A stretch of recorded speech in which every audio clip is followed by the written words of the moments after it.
Welcome to 6 TV. అసలు mutual ఫండ్స్‌లో amount investment చేయాలి అని అనుకుంటున్నారా? అసలు మ్యూచువల్ ఫండ్స్‌లోని అమౌంట్ అనేది ఎలా ఇన్వెస్ట్‌మెంట్ చేయాలి? ఇన్వెస్ట్‌మెంట్ చేస్తే మనకి ప్రాఫిట్ అనేది ఏ విధంగా ఉంటుంది అని చెప్పేసని ఇట్లా మ్యూచువల్ ఫండ్స్‌లోని చాలా క్వెషన్స్ ఉన్నాయా?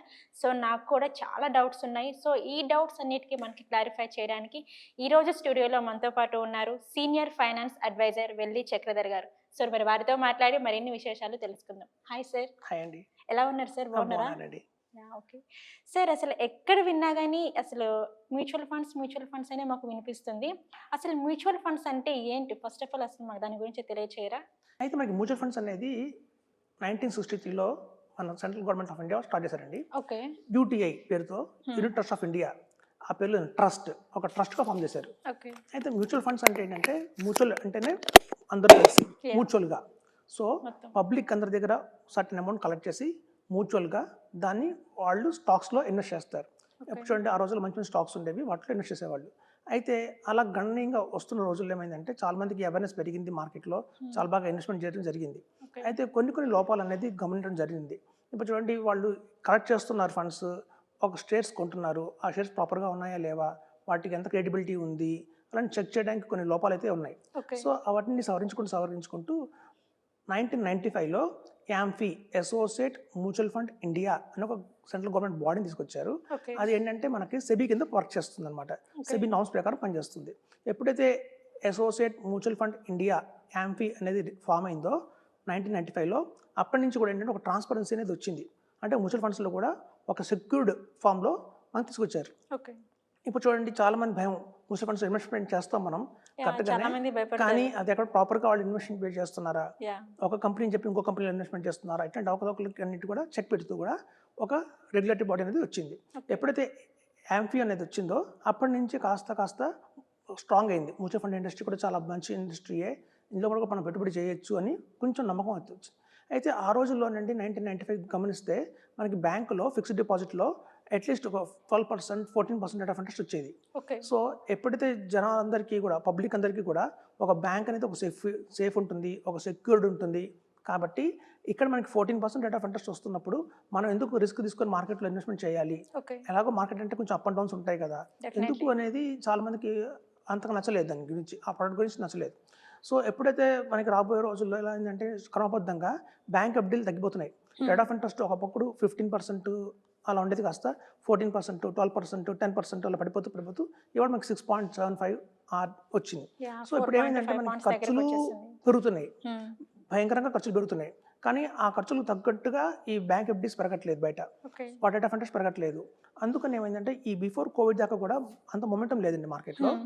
ఎప్పుడైతే ఆఫ్టర్ కోవిడ్ చాలామంది ఏంటంటే వర్క్ ఫ్రమ్ హోమ్ కాబట్టి నేర్చుకుంటున్నారు. మ్యూచువల్ ఫండ్స్ అంటే ఏంటి?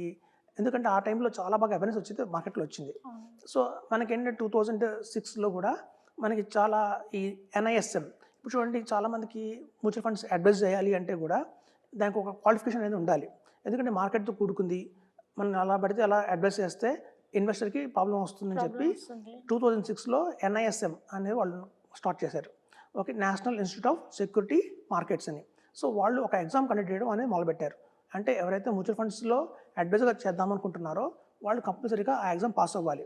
ఆ ఎగ్జామ్‌లో ప్రాపర్‌గా ట్రైనింగ్ అంతా ఉంటుంది కాబట్టి వాళ్ళకి నాలెడ్జ్ వస్తుంది. ఒక ఆ నాలెడ్జ్‌తో పబ్లిక్‌కి కొంచెం అర్థమయ్యేలాగా చెప్పొచ్చు. ఇప్పుడు చూడండి మ్యూచువల్ ఫండ్స్‌లో కూడా చాలా రకాలు ఉంటాయి.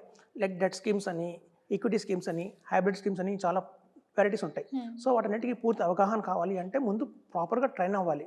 ఒక అడ్వైజర్ అనేవాడు ప్రాపర్‌గా ట్రైన్ అవ్వాలి కాబట్టి వాళ్ళకి ఒక ట్రైనింగ్ అంటూ ఇచ్చి ఒక ఎగ్జామ్ కండక్ట్ చేసి అది పాస్ అయిన తర్వాతే వాళ్ళకి ఆ యాంఫీ లైసెన్స్ అనేది వస్తుంది. అది వచ్చిన తర్వాత వాళ్ళు మ్యూచువల్ ఫండ్ డిస్ట్రిబ్యూటర్‌గా మార్కెట్‌లో ఎవరికైనా అడ్వైజ్ చేయొచ్చు. ఇప్పుడు చూడండి లాస్ట్ టైం మనం ఈ క్రికెట్ వచ్చింది. వరల్డ్ కప్ క్రికెట్ చూసారు. ఓకే. మ్యూచువల్ సహీ హే అని చెప్పి చాలా బాగా యాడ్ ఇచ్చారు. ప్రమోట్ కూడా హ్మ్. చేశారు యాంఫీ వాళ్ళు. యాహ్! ఎందుకంటే రాబోయే రోజుల్లో ఎలా అవుతుందండి ఇదొక మంచి ఇన్వెస్ట్‌మెంట్ ప్రొడక్ట్‌గా తీసుకురావాలి మార్కెట్‌లోకి. ఒక సాధారణ మధ్యతరగతి కుటుంబం ఉన్న మనిషి కూడా ప్రాపర్‌గా ఇన్వెస్ట్‌మెంట్ చేస్తే 1 క్రోర్ నుంచి 2 క్రోర్స్ కూడా మనం ఇందులో వెల్త్ అనేది క్రియేట్ చేయొచ్చు. ఆ ధీమాతోటే జనాలందరూ కూడా ఇన్వెస్ట్‌మెంట్ చేస్తున్నారు.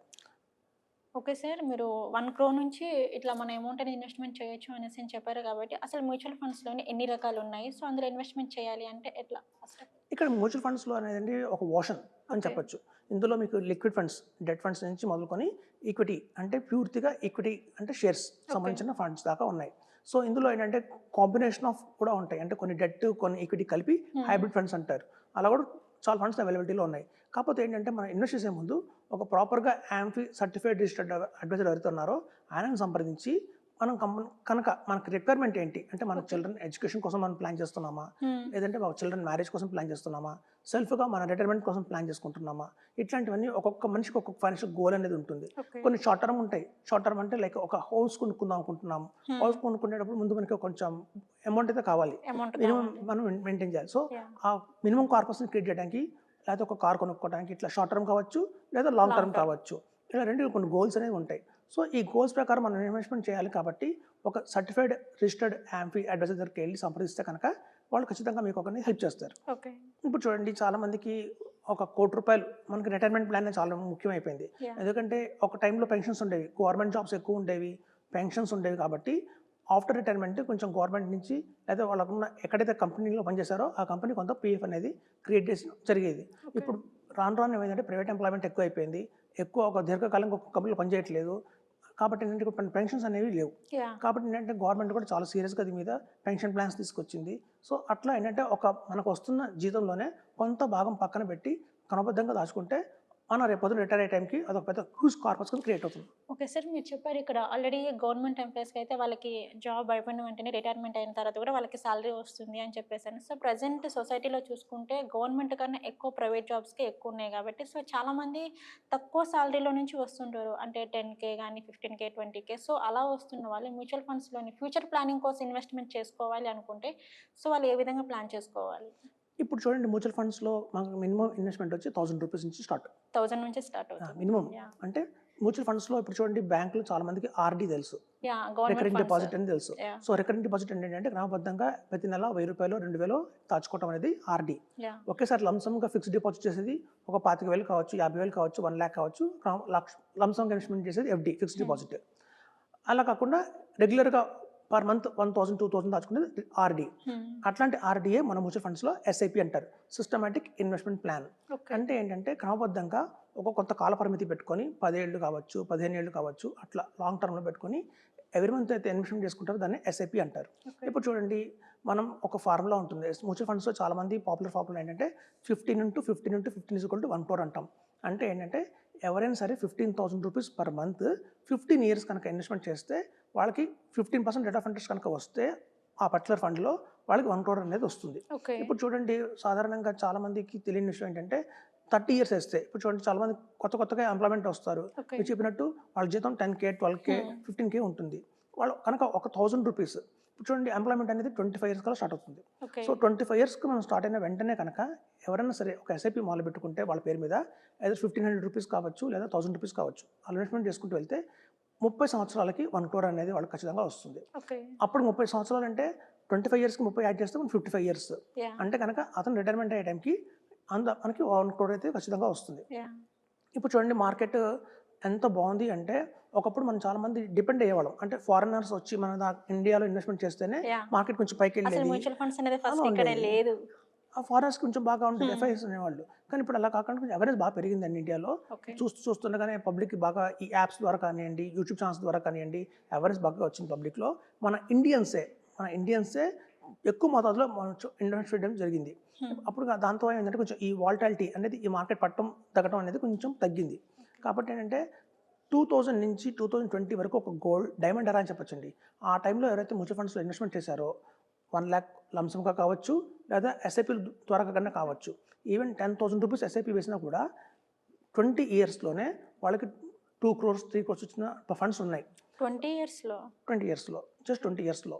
సో కాబట్టి ఏంటంటేనండి, మ్యూచువల్ ఫండ్స్ అనేవి ఎలా ఉన్నాయంటే మనం చాలా 40 కంపెనీస్ ఉన్నాయి, ఒకటి కాదు, ఇండియాలో 40 కంపెనీస్ ఉన్నాయి. సో ఈ 40 కంపెనీస్లోనూ ది బెస్ట్ మనం సెలెక్ట్ చేసుకొని, ఒక్కొక్క ఫండ్ హౌస్లో కూడా చాలా ఫండ్స్ ఉంటాయి, లార్జ్ క్యాప్ అని, మిడ్ క్యాప్ అని, స్మాల్ క్యాప్ అని, కాంట్రా అని, థీమాటిక్ అని, అలా వెరైటీ ఆఫ్ ఫండ్స్ ఉంటాయి. అందులో ఒక్కొక్క ఫండ్ హౌస్ ఒక్కొక్క దాంట్లో బాగా ప్రావీణ్యం పొందింది.